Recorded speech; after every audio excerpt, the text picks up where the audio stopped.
በስመ አብ ወወልድ ወመንፈስ ቅዱስ አሃዱ አምላክ አሜን። አድማጭ ተመልካቾቻችን ይህ ከኢትዮጵያ ኦርቶዶክስ ተዋሕዶ ቤተክርስቲያን ተዘጋጅቶ የሚቀርብላችሁ ሳምንታዊው ዕቅበተ እምነት የተሰኘው መርሃ ግብራችን ነው። በዛሬው ሳምንታዊው የዕቅበተ እምነት መርሃ ግብራችን አዋልድ መጻሕፍት ምንድን ናቸው፣ ከቅዱስ መጽሐፍ ጋር ያላቸው ዝምድናስ የሚለውን የምናይ ይሆናል። ቆይታችሁ ከእኛ ጋር እንዲሁም በታላቅ አክብሮት ጋበዝናችሁ።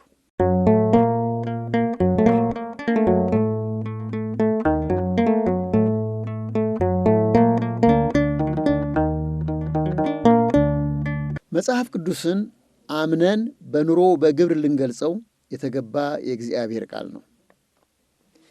ጌታችን አምላካችን መድኃኒታችን ኢየሱስ ክርስቶስ በመዋዕለ ስብከቱ ስለነበራቸው እምነት፣ ስለነበራቸው መልካም ተግባር፣ ስለነበራቸው መልካም ስጦታ በአንደበቱ አምላክ ወልደ አምላክ መስክሮላቸው እንማርባቸው ዘንድ በወንጌል ላይ ተጽፈውልን እናነባለን። ወንጌል ከጥንት ስሪት ዘመኗ እስከ ፍጻሜ ዘመን ድረስ የሚነሱ ቅዱሳን ሰማዕታት ወንጌልም መሠረት አድርገው የኖሩትን ኑሮ፣ የሰሩትን ቅዱስ ተግባር አንብበን እንማርባቸው ዘንድ ተጻፉልን። ስማቸውም አዋልድ መጻሕፍት ተባለ። እውነት እላችኋለሁ ይህ ወንጌል በዓለም ሁሉ በማናቸውም ስፍራ በሚሰበክበት እርሷ ያደረገችው ደግሞ ለእርሷ መታሰቢያ እንዲሆን ይነገራል። የማቴዎስ ወንጌል ምዕራፍ 26 ቁጥር 13። የእግዚአብሔር ቤተሰቦች፣ የቤታችን የድንግል ማርያም ወዳጆች፣ መንፈሳውያን ወንድሞች፣ እናቶች እንደምሰነበታችሁ። አሜን። የአምላካችን እግዚአብሔር ቅዱስ ስሙ የተመሰገነ ይሁን። በባለፈው የዕቅበተ እምነት መርሃ ግብራችን እንደምታስታውሱት ትውፊት ምንድን ነው? ትውፊትና መጽሐፍ ቅዱስ አንድ ናቸው ወይስ ይለያያሉ? መጽሐፍ ቅዱስ ትውፊትን ይደግፋል ወይስ አይደግፍም የሚለውን በባለፈው የዕቅበተ እምነት መርሃ ግብራችን በውይይት አቅርበን ነበረ። ዛሬ ደግሞ በትውፊት ያገኘ ነው አንዱን አዋልድ መጻሕፍትን በተመለከተ እንደ እግዚአብሔር ፈቃድ ለማየት እንሞክራለን።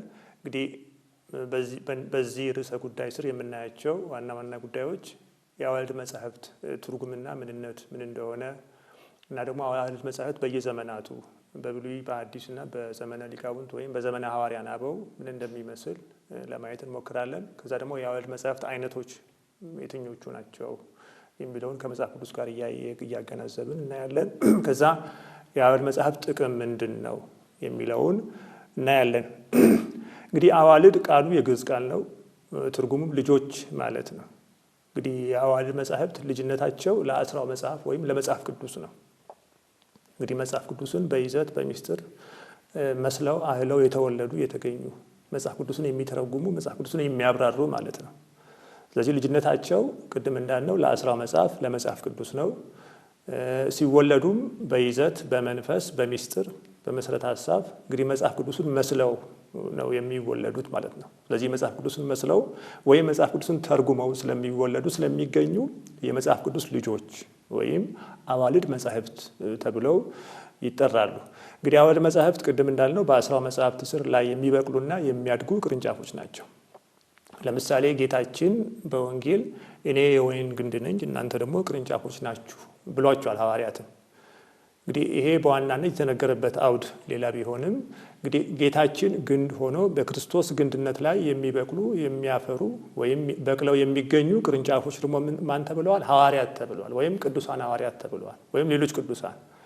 ለምንድን ነው? ግንዱ ክርስቶስ ነው። ግንዱ ክርስቶስን መስለው አህለው እሱ በሰጣቸው ሕግና ትእዛዝ ኖረው በዚያ መልኩ የተገኙ ሐዋርያት ወይም የሚገኙ ቅዱሳን በአጠቃላይ ቅርንጫፎች ይባላሉ። ለምን? ከክርስቶስ ከግንዱ ስላልተለዩ። ስለዚህ አዋልድ መጻሕፍትም የምንላቸው ከዋናው ግንድ ከመጽሐፍ ቅዱስ ወይም ከሰማንያው አሐዱ ተወልደው የተገኙ መጽሐፍ ቅዱስን በይዘት በሚስጥር በሐሳብ የሚተረጉሙ ከመጽሐፍ ቅዱስ የወጣ ሐሳብ ሳይሆን መጽሐፍ ቅዱስን የሚተረጉሙ የሚያብራሩ ሆነው የተወለዱ ማለት ነው። ይሄንን በተመለከተ ህንዳዊው ሊቅ ጢሞቴዎስ እንግዲህ አዋልድ መጻሕፍት የአስራው መጽሐፍ እውነተኛ ልጆች መሆናቸው ለመለየት ብሎ እሱ የዘረዘራቸው ወደ 5 የሚጠጉ ጉዳዮች አሉ። እነሱን ሰብሰብ አድርገን ወደ 3 ስናመጣቸው አንደኛ ቅድም እንዳልነው እኛም እንደተናገርነው በሐሳብ በመንፈስ በሚስጥር ከነገር መለኮት ከመጽሐፍ ቅዱስና ከቅዱስ ትውፊት ጋር የማይጋጩ መሆን አለባቸው። አንደኛ ቅድም እንዳልነው ከ10 መጽሐፍ ወይም ከ80 አሐዱ ከመጽሐፍ ቅዱስ የማይጋጩ ማለት በሐሳብ በሚስጥር በይዘት ከዛ ደግሞ ከነገረ መለኮት ጋር ያ በመጽሐፍ ቅዱስም ነገረ መለኮታዊ ትምህርቶች አሉ ግን ከነገረ መለኮት ጋር በዋናነት የማይጋጩ ወይም ከመሰረተ እምነት ጋር የማይጋጩ ሌላው ከመጽሐፍ ቅዱስና ከትውፊት ማለት ባለፈው እንዳየነው ቅብብሎች ማለት ነው። እንግዲህ በትውፊት መጽሐፍ ቅዱስንም ጭምር ያገኘነው በትውፊት ነው። አዋልድ መጽሐፍትም የተገኙት በትውፊት ነው። ስለዚህ ከመጽሐፍ ቅዱስ ከሌሎች ደግሞ በቃል ከሚነገሩም ሃይማኖታዊ የትውፊት ቃሎች ወይም ንግግሮች ከነዛ ጋር የማይጋጩ መሆን አለባቸው። እንግዲህ እንዲህ ሆነው ሲገኙ ነው ትክክለኞቹ ልጆች የመጽሐፍ ቅዱስ ልጆች ወይም አዋልድ መጽሐፍ ተብለው የሚጠቀሱት።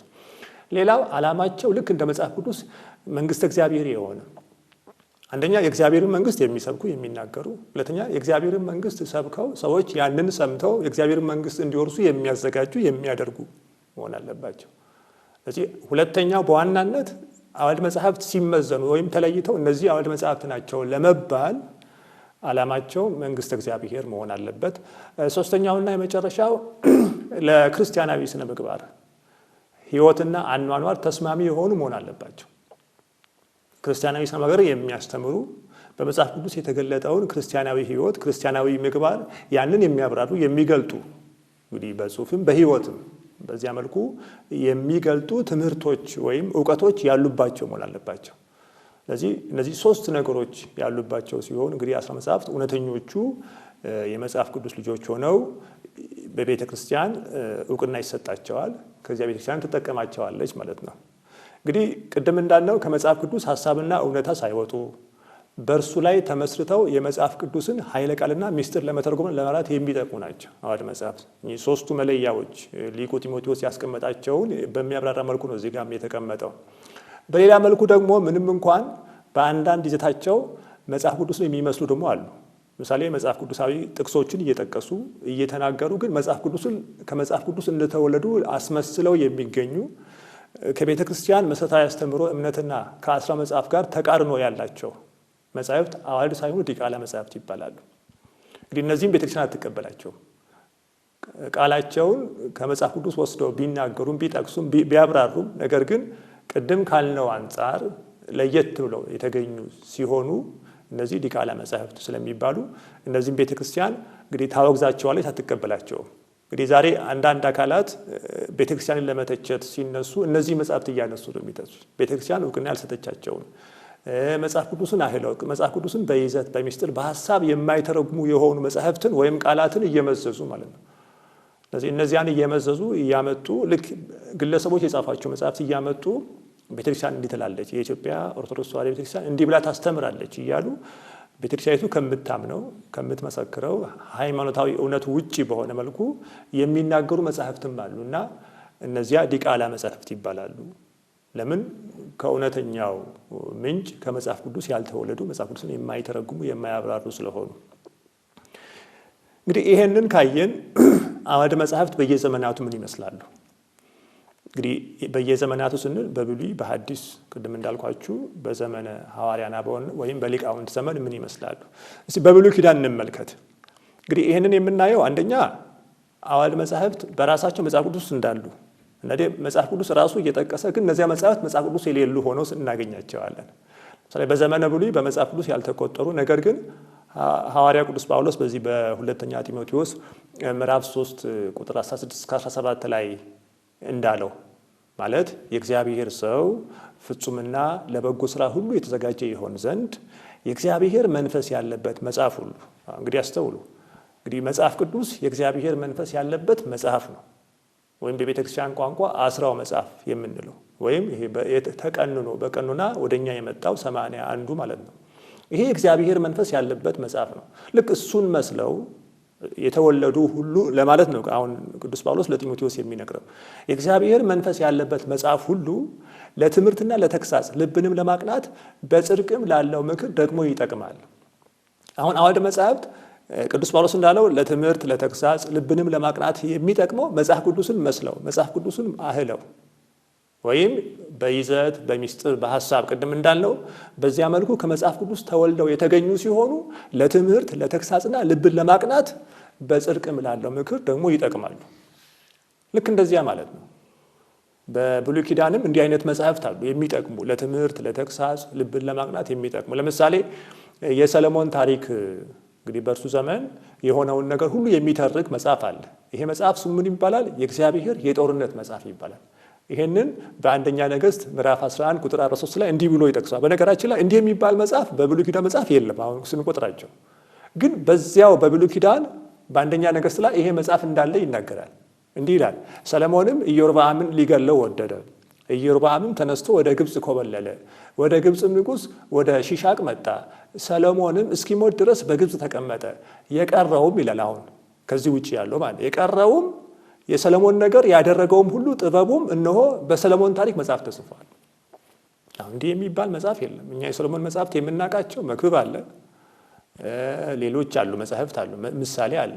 ከነዚህ ውጪ የሰለሞን የታሪክ መጽሐፍ የሚባል መጽሐፍ የለም በመጽሐፍ ቅዱስ ውስጥ። ታዲያ ከየት አመጣው? ይሄንን ማለት በመጽሐፍ ቅዱስ ያልተቆጠሩ ያልገቡ፣ ነገር ግን መጽሐፍ ቅዱስን መስለው አይለው መጽሐፍ ቅዱስን በሐሳብ በሚስጥር በይዘት የሚያብራሩ የሚገልጡ ሌሎች መጽሐፍት አሉ ማለት ነው። እንግዲህ ይሄ አንደኛው ነው። እንግዲህ በብሉይ ኪዳን አዋልድ መጽሐፍት እንዴት ተጠቅሰው በመጽሐፍ ቅዱስ እንዳሉ ማሳያም። ሌላው ሁለተኛው የሰባ ሊቃናት ትርጉም ይህንን መጽሐፍ መጽሐፈ ልዑላን ብለው ይጠሩታል። ሰባ ሊቃናት ማለት ሰብቱኤጀንት የሚባሉት እነዚህ 72ቱ ሊቃውንት ስሙን አረጋዊ ያለበት ማለት ነው። እነዚህ ሊቃውንት ይህንን መጽሐፍ መጽሐፈ ልዑላን ይላል። የመጽሐፉ ስም ምን ይላል? የያሻር መጽሐፍ ይላል። እንግዲህ ይህንን መጽሐፍ ሁለተኛ ሳሙኤል ላይ ተጽፎ እናገኘዋለን እንዳለ ማለት ነው። እንዲህ ይላል ሁለተኛ ሳሙኤል ምዕራፍ 1 ቁጥር 17 እስከ 18 ዳዊትም ስለ ሳኦልና ስለ ልጁ ስለ ዮናታን ይህንን የሐዘን ቅኔ ተቀኘ፣ የይሁዳንም ልጆች ያስተምሩ ዘንድ አዘዘ ካለ በኋላ እነሆ ይህ በያሻር መጽሐፍ ተጽፏል። አሁን ያዘዘው ትእዛዙና ሌሎች ጉዳዮች በያሻር መጽሐፍ ተጽፈዋል ማለት ነው። አሁን የያሻር መጽሐፍ የሚባል መጽሐፍ የለም በብሉይ ኪዳን እና ቤተ ክርስቲያን አዋልድ መጽሐፍትን ስትቀበል አንደኛ መጽሐፍ ቅዱሳዊ መነሻ አላት፣ መሰረት አላት። ሁለተኛ ስትቀበልም ቅድም እንዳለ መጽሐፍ ቅዱስን በሐሳብ በይዘት በሚስጥር የሚተረጉሙ ሆነው ሲገኙ ነው የምትቀበለው እንጂ ዝም ብላ አትቀበልም። ቅድም እንዳልነው ዝም ብሎ የመጽሐፍ ቅዱስ ሐሳብ ጥቅስ ስላለበት ብቻ ይሄ የመጽሐፍ ቅዱስ ሐሳብ ጥቅስ አለበትና ብላ አይደለም ዝም ብላ የምትቀበለው። ይስማማል አይስማማም፣ ይጣረሳል አይጣረስም፣ መጽሐፍ ቅዱስ ይተረጉማል አይተረጉምም፣ ሐሳቡ ከመጽሐፍ ቅዱስ የተለየ ነው ያልተለየ ነው፣ ይስማማል አንድ ነው ብላ ያንን አይታ መዝና ነው ቤተክርስቲያን የምትቀበለው። ይህንን መጽሐፍ በሌላ ቦታም ተጽፏል። በዚህ በመጽሐፈ ኢያሱ ተጠቅሷል። መጽሐፈ ኢያሱ ምዕራፍ 10 ቁጥር 12 ላይ እንዲህ ይላል፣ እግዚአብሔርም በእስራኤል ልጆች እጅ አሞራውያንን አሳልፎ በሰጠ ቀን ኢያሱ እግዚአብሔርን ተናገረ፣ በእስራኤልም ፊት እንዲህ አለ፣ በገባኦን ላይ ፀሐይ ትቁም፣ በኤሎንም ሸለቆ ጨረቃ፣ ሕዝቡም ጠላቶቻቸውን እስኪበቀሉ ድረስ ፀሐይ ቆመ፣ ጨረቃም ዘገየ ይልና ይሄንን የሚያብራራው ታሪክ የት እንደተጻፈ ሲናገር ይህስ በያሻር መጽሐፍ የተጻፈ አይደለምን? ፀሐይም በሰማይ መካከል ዘገየ፣ አንድ ቀንም ሙሉ ያህል ለመግባት አልቸኮለም። መጽሐፍ ቅዱስ አንዳንዴ የሆኑ ታሪኮችን አጭር ነገር ነው የሚያስቀምጠው። ይህ ሰፊ የሆነውን አጠቃላይ ያንን ተሰብስቦ የተቀመጠው ነገር የሚያብራሩ አዋልድ መጽሐፍ ቅድም እንዳልናችሁ ማለት ነው። አዋልድ መጽሐፍ ማለት በመጽሐፍ ቅዱስ ያለውን ሀሳብ የሚተረጉሙ የሚያብራሩ። ይሄ በያሻር መጽሐፍ የተጻፈ አይደለምን ይላል እንግዲህ ኢያሱ። ሌላው የይሁዳ ነገስታት ታሪክ የሚባል መጽሐፍ አለ። ይሄ ማለት እስራኤል ለሁለት ከተከፈለች በኋላ በኢየሩሳሌም ከተማ የነገሱ ነገስታት ታሪክን የሚናገር። እስራኤል ለሁለት ተከፍላለች፣ ሰሜንና ደቡብ። ከዚያ በኋላ የነገሱ ነገስታት ታሪክ የሚናገር የይሁዳ ነገስታት ታሪክ የሚል አለ። ይሄ እንግዲህ በአንደኛ ነገስት ምዕራፍ 15 ቁጥር 23፣ ምዕራፍ 15 ቁጥር 32፣ ምዕራፍ 16 ቁጥር 14 ላይ ተጠቅሷል። ከነዚህ ውስጥ አንዱን ለማንሳት አንዱን ለማየት በአንደኛ ነገስት ምዕራፍ 15 ቁጥር 23 ላይ ይሄ የይሁዳ ነገስታት ታሪክ የሚለው መጽሐፍ እንዳለ እንዲህ ይላል። ተመልከቱ።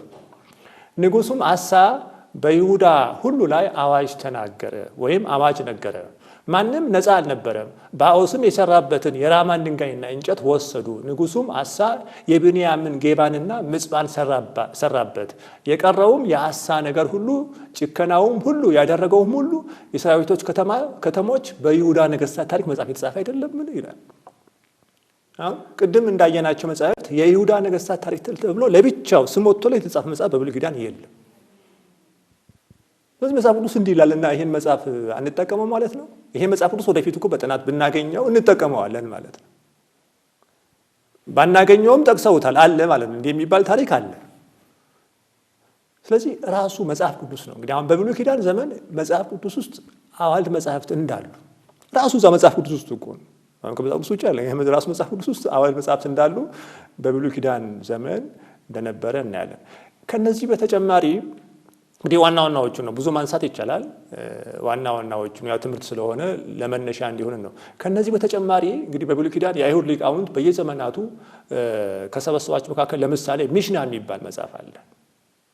ይሄ እንግዲህ በዕብራይስጥ ቋንቋ ዘዳግም ማለት ነው። አሁን ኦሪት ዘፍጥረት አለ፣ ኦሪት ዘዳግም አለ። ኦሪት ዘፍጥረት ላይ ያሉ ቃላትንም ስለሚደግም ነው ዘዳግም የተባለው ያኛው መጽሐፍ። ይሄም ልክ ሚሽና ተብሎ የሚጠቀስ ልክ እንደ ዘዳግም ማለት ነው ትርጉሙና ይሄ የረበናት አይሁድን የአይሁድ መምህራንን ሐሳብ፣ አስተያየት፣ ትምህርታቸውን የያዘ ሲሆን እንግዲህ በቃል ሲወራረስ ቆይቶ በእኛ አቆጣጠር በ200 ዓመተ ምህረት ረቢ ወይም መምህር ጃዳድ ሃናሲ የሚባሉ አሰባስበው ጠርዘውታል ይህን መጽሐፍ። ይህ አሁን በአይሁድ ሊቃውንት ፊት አለ የተቀመጠ ነው። ብዙ ዘመናት የተቀመጠ መጽሐፍ ነው። ይሄ መጽሐፍ አለ። ሌላው ገማራ የሚባል አለ። ይሄ ደግሞ መደምደሚያ ማጠናቀቂያ ማለት ሲሆን ይሄ ልክ እንደ አንድምታ እንደኛ ቤተክርስቲያን የአንድምታ መጽሐፍ ማለት ነው። እንግዲህ አይሁድ የአንድምታ መጽሐፍ እንደማለት ነው።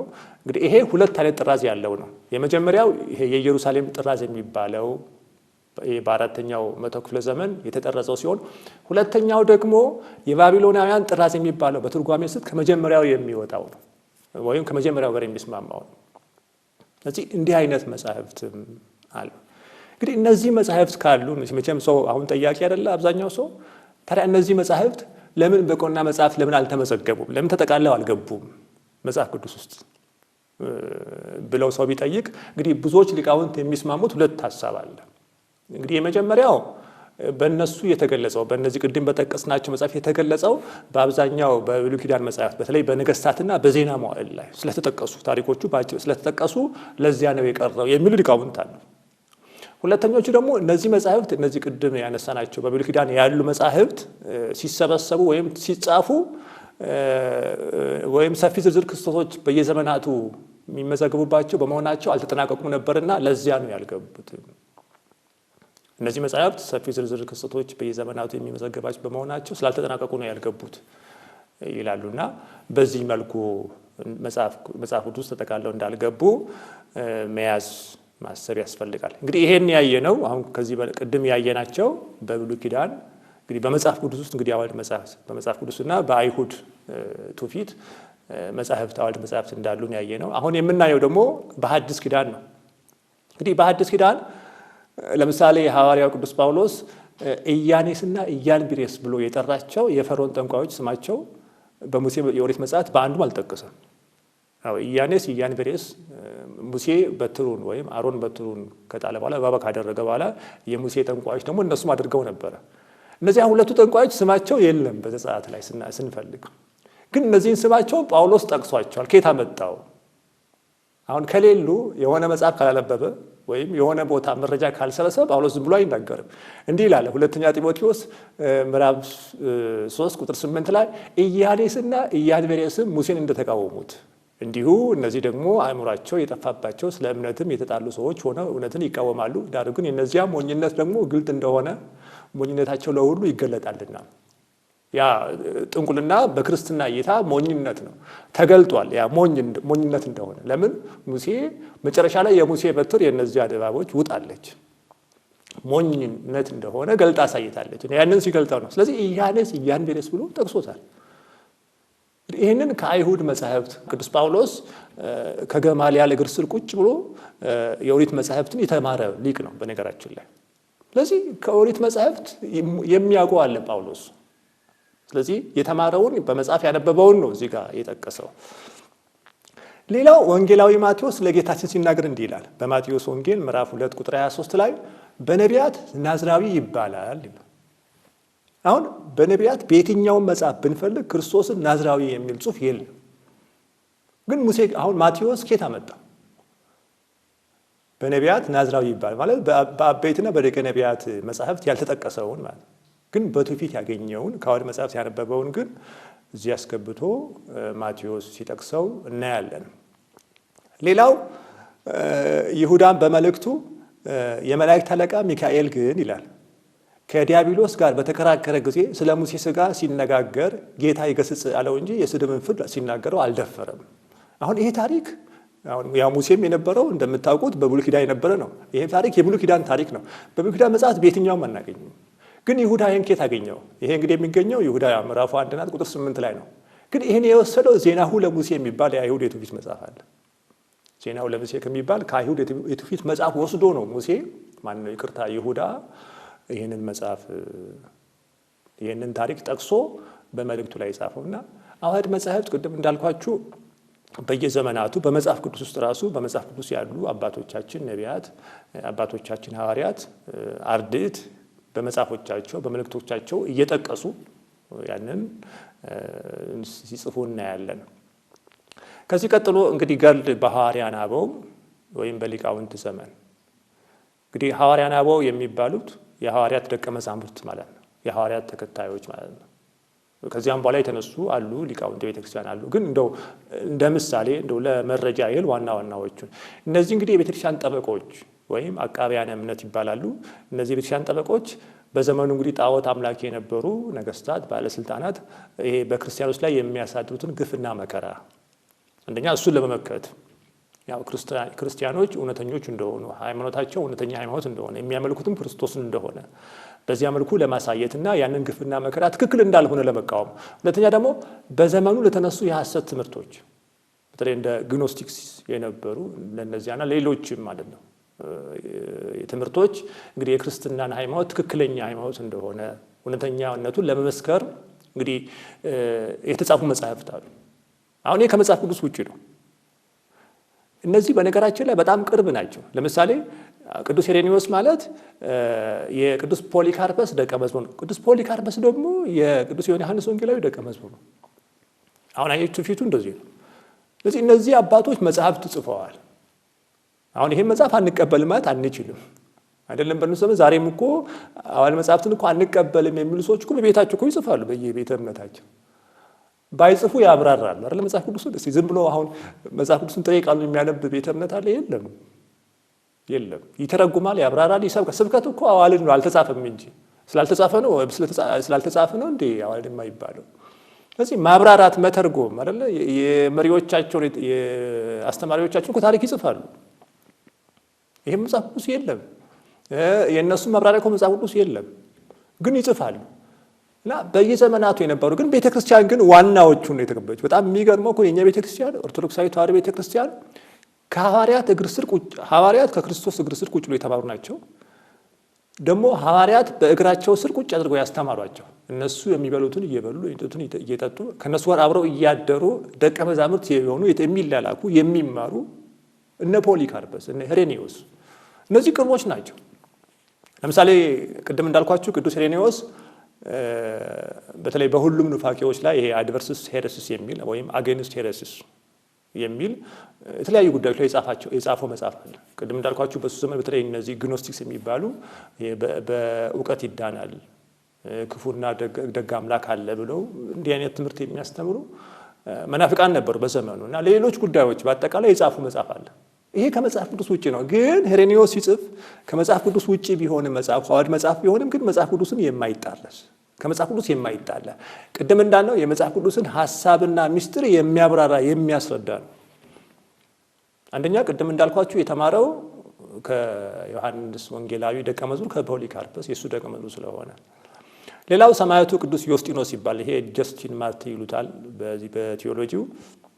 ይሄ ደግሞ ከአንድ ትሪፎን ከሚባል አይሁዳዊ ጋር ያደረገው ክርክር ነበረ። ትሪፎን አይሁዳዊ ነው። ስለ መሲሁ ስለ ክርስቶስ በብሉይ ኪዳን የተነገሩ በአጠቃላይ በሐዲስ ኪዳን ፍጻሜ እንዳገኙ ያንን በተመለከተ ያደረገውን ክርክር ጽፎታል። አሁን አባቶቻችን በቃል ያስተማሩትን በመጽሐፍ ይጽፋሉ። አሁን እኛ አዋልዴ ምን የምንላቸው በአብዛኛው ኮኝ ናቸው። ገድላት ብንል፣ ድርሳናት ብንል፣ ታምራት ብንል ታምራት የሚደረጉ ናቸው። በኋላ እናያቸዋለን። ገድላትም ልክ የተጋደሉትም ነው። እነዚያ ግን በተግባርም በቃልም ያስተማሩት ትምህርት ለኛ የደረሰው በእነዚህ አዋልድ መጻሕፍት ነው።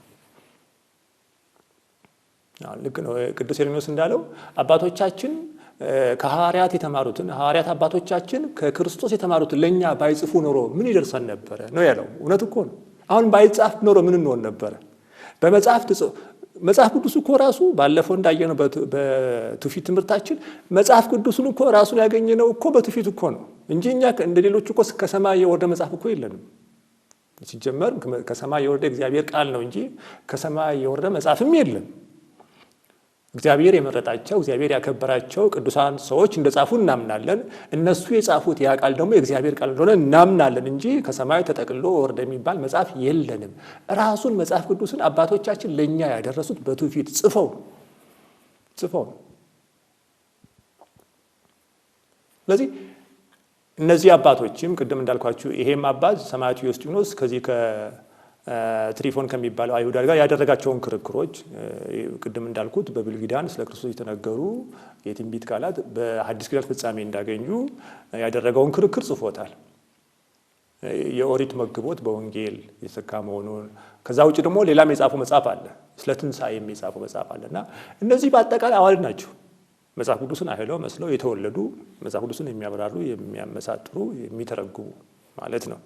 ስለዚህ አባቶቻችን በዘመናቸው ከመናፍቃን ጋር ያደረጉትን ክርክር ሁሉ በመጽሐፍ ጽፈው ለኛ ድረስ ለምሳሌ በዘመነ ሰማዕታት በግብረ ምድር ያኔ በዘመነ ሰማዕታት ክርስቲያኖች እንደማንኛውም ሰው በከተማ ውስጥ ይሄ የአምልኮ ቤት ሰርተው አምላካቸውን ማምለክ ስለማይችሉ መሬት ቆፍረው በግብረ ምድር በካታኮምብ ውስጥ እግዚአብሔርን ያመልኩ ነበርና ያኔ በካታኮምብ ውስጥ ከሚያነባቸው መጽሐፍ መካከል አንዱ የፖሊካርፐስ ገድል ነበር። ቅድም እንዳልኳችሁ ፖሊካርፐስ የቅዱስ ዮሐንስ ወንጌላዊ ነው። የዚህ አባት የሰማዕቱ ሕይወት ገድሏል ተጽፎ ያንን እያነበቡ ነው። አሁን መጽሐፍት መጻፋቸው በአካል የማናገኛቸውን በመንፈስ በሃይማኖት የምናገኛቸውን አባቶችን የሚያቀርብልን ነው። አሁን ገድለ ተክለ ሃይማኖትን ስናነብ አቡነ ተክለ ሃይማኖት በአካል የሉም እኛ ጋር፣ ግን ያኔ የሰሩት ያኔ የተጋደሉት ተጋድሎ ዛሬ እኛ ጋር በመጽሐፍ ደርሷል። ይሄ ጥቅም አለ በነገራችን ላይ እና ያኔም የነበሩ ክርስቲያኖች ያንን ገድል እንግዲህ ይሄንን ተጽፎ እኛ ጋር ደርሷል። ሌላው የርዕሰ መነኮሳት የአባ እንጦንስን ገድል ቅዱስ አትናቴዎስ ጽፎልናል። እንግዲህ እንጦንስ ማለት የመጀመሪያው የመነኮሳት አባት መነሻው ምንጩ ነው ማለት መነሻ ምንጩ ማለት ከሰው ማለት ነው። መነሻ ምንጩ አስተምህሮ መጽሐፍ ቅዱስ ቢሆንም ከመጽሐፍ ቅዱስ ተቀብሎ የመጀመሪያው መነኩስ ሆኖ የተገኘው እንጦንስ ነው።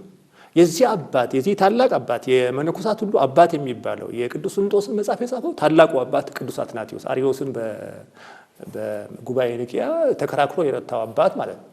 ጸሎተ ሃይማኖትን ያረቀቀው ከአባቶች ጋር አንዱ ነው። ይሄ አባት የቅዱስ እንጦንስን መጽሐፍ ጽፏል። አሁን አትናቴዎስን ትክክል አይደለም ብንለው ነው። ይሄ ቅዱስ አትናቴዎስ በዓለም አቀፍ በፕሮቴስታንትም በሌሎችም የእምነት ድርጅት ተቀባይነት ያለው የሚታወቅ አባት ነው። ይሄ አባት የቅዱስ እንጦንስን ገድል ጽፏል። ገድል ባያስፈልግ ኖሮ ቅዱስ እንጦንስን ገድል አይጽፈውም ነበር። ገድል ባያስፈልግ ኖሮ በሐዲስ ኪዳን ቅድም እንዳየናቸው በብሉይ ኪዳን እነዚህ በመጽሐፍ ቅዱስ ውስጥ የሌሉ መጽሐፍት አይጠቀሱም ነበር።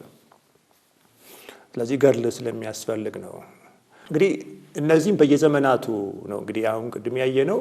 አሁን ቀጥለን ደግሞ የምናየው የአዋልድ መጽሐፍት አይነቶች እንግዲህ የመጀመሪያው ቅድም እንዳልነው ገድል ነው።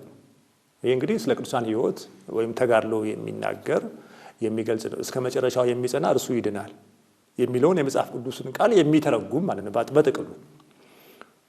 እንግዲህ ቅዱሳን አባቶቻችን ቅዱሳት እናቶቻችን እንደኛ ከአራቱ ባህርያተ ሥጋና ከሶስቱ ባህርያተ ነፍስ የተፈጠሩ ሰዎች ናቸው። ግን የእግዚአብሔርን ሕግ ከመፈጸም አንጻር ያንን በየዘመናቱ ለሚነሱ አላውያን መናፍቃን አሕዛብ ያንን ሃይማኖታቸውን ሲመሰክሩ የተቀበሉት መከራ አለ፣ የተቀበሉት ገድል አለ። ገድሉን በመፈጸማቸው የተቀበሉት አክሊል አለ፣ ሽልማት አለ። የቅዱስ ጳውሎስ እንዳለው ገድልን ተጋድያለሁ፣ ሩጫዬን ጨርሻለሁ፣ ሃይማኖትን ጠብቄያለሁ። ጻድቅና ፈራጅ የሆነ ክርስቶስ እሱ ደግሞ የጽድቅ አክሊል ያዘጋጅልኛል ብሎ እንደተናገረው ያንን እየተመለከቱ እየተጋደሉ በመጨረሻም እግዚአብሔር ያከበራቸው የእነዚህ አባቶች የገድል ሕይወታቸው ታሪካቸው የሚጻፍበት ማለት ነው። ይህን በማንበባችን ስለምንጠቀም ነው ስለ ቅዱሳን ሕይወት የሚገልጹ ገድላት ስንክሳር አሉ። የመጀመሪያው እንግዲህ ከመጽሐፍት አይነቶች የሚመደበው ገድል ነው። ሁለተኛው ይሄ ድርሳናት ትርጓሜያት፣ እነዚህ ደግሞ መጽሐፍ ቅዱስን የሚያብራሩ የሚተረጉሙ የሚያብራሩ። ለምሳሌ መጽሐፍ ቅዱስ ትርጓሜ እንደሚያስፈልገው እዚህ ጋር የተወሰነ ነገር እንመለከት። ለምሳሌ አሁን ትርጓሜ መጽሐፍቱን አንደኛው በእኛ ቤተክርስቲያንም አለ የትርጓሜ መጽሐፍት የኛ አባቶች ይሰሩት። ከዛ ውጪ ሃይማኖተ አበው ራሱ እኮ ትርጓሜ ነው። መጽሐፈ ምስጢር አባ ጊዮርጊስ ዘጋስጫ የጻፈው ቢቱ ለሚባለው መናፍቅና ሌሎች ለካቶሊኮች ሌሎችም የመለሰበት ታላቅ መጽሐፍ ማለት ነው። እነዚህ መጽሐፍት መጽሐፍ ቅዱስን የሚተረጉሙ የሚያብራሩ አንድምታ ትርጓሜዎች እነዚህ ሁሉ ትርጓሜያት ይባላሉ። እንግዲህ ትርጓሜ በመጽሐፍ ቅዱስ እንደሚያስፈልግ ራሱ መጽሐፍ ቅዱስ እንዲህ ይላል። ለምሳሌ ማቴዎስ 15:10 ላይ አንድ ቃል ጌታችን ተናግሮ ነበርና ህዝቡ የሰሙት አላስተዋሉም ነበርና ህዝቡንም ጠርቶ እንዲህ አላቸው፣ ስሙም አስተውሉም። ሰውን የሚያረክሰው ወደ አፍ የሚገባ አይደለም፣ ከአፍ የሚወጣው ግን ሰውን የሚያረክሰው ይህ ነው አላቸው። በዚያን ጊዜ ደቀ መዛሙርቱ ቀርበው ፈሪሳውያንን ቃል ሰምተው እንደተሰናከሉ አወክን አሉት። እርሱ ግን መልሶ የሰማዩ አባት ያልተከለው ተክል ሁሉ ይነቀላል፣ ተዋቸው። እውሮችን የሚመሩ እውሮች ናቸው፣ እውርም ቢመራ ሁለቱም ወደ ጉድጓድ ይወድቃሉ አለ። ጴጥሮስም መልሶ ምሳሌውን ተርጉምልን አለ። ተመልከቱ።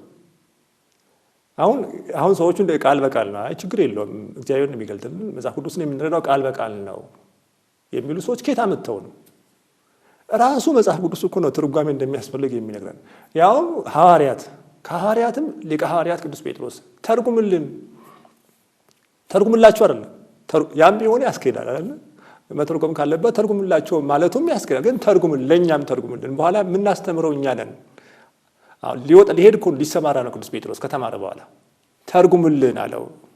ከዛ አያስፈልግም አላለውም። ክርስቶስም ትርጉም አያስፈልግም ለመጽሐፍ ቅዱስም ክርስቶስም አላለውም። ምንድን ነው ያለው? እንዲህም አለ፣ እናንተ ደግሞ እስካሁን የማታስተውሉ ናችሁን ካለ በኋላ ወደ አፍ የሚገባ ሁሉ ወደ ሆድ አልፎ ወደ እዳሪ እንዲጣል አትመለከቱምን?